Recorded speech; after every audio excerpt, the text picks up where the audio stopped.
Iranian forces have shot down an American unmanned drone in the east of the country. That's according to Iran's state news agency. The aircraft used for spying was reportedly downed with little damage and seized by Iranian authorities. Well, to discuss the tense situation around the Islamic Republic, I'm now joined live from London by author and journalist Afshin Rattansi. So, Iran says this American unmanned aircraft intruded on its territory. The question is, what was it looking for?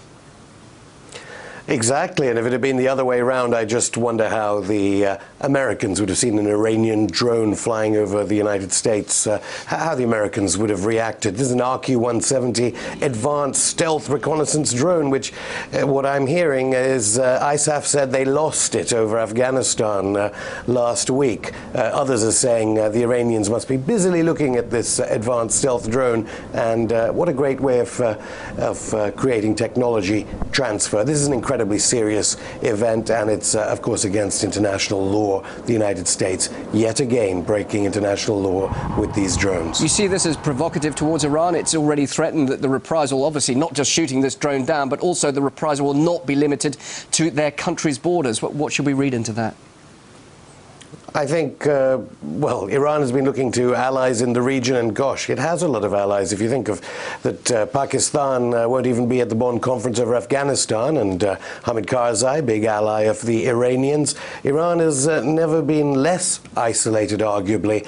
And well, over here in London, we were hearing all week about the diplomatic nonsense over the exchange of ambassadors and so forth. So I think Iran is keeping its cards close to its chest, but certainly the media are talking all about war. Yes, war. Well, I mean, could this perhaps build up to some sort of military strike with what we're seeing there with this reconnaissance drone?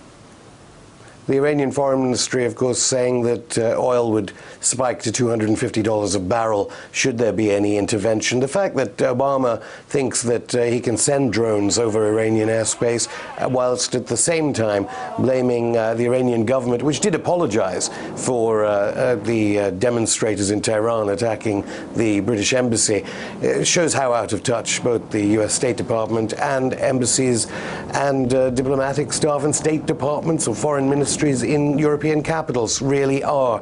If they think that getting out of the economic crisis in Europe and America, that Keynesian militarism is the way forward, I think they obviously don't really understand quite how powerful Iran has become, both through the Arab awakening and through other huge geopolitical changes over the past 12 months.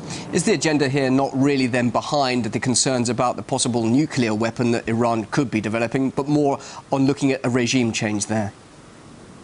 It's interesting that even some neoconservatives are criticizing Obama, saying, while we're talking about nuclear facilities, Iran is thinking about a much bigger game.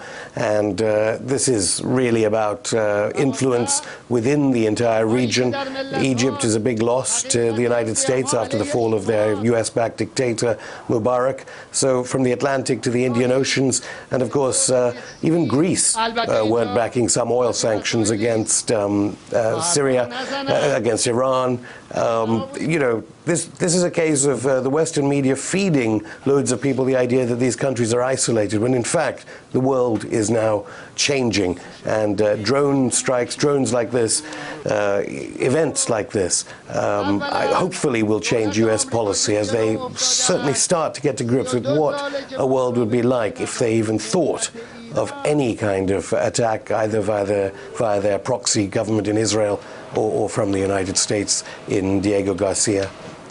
If Iran was to be more cooperative, because it's accused, of course, of not being cooperative, and many have a different view on that over the IAEA and its latest reports, do you think that perhaps the situation, the tense pressure now that it's experiencing, will perhaps diffuse if it does allow inspectors in and to be more transparent on what its plans are for its nuclear development?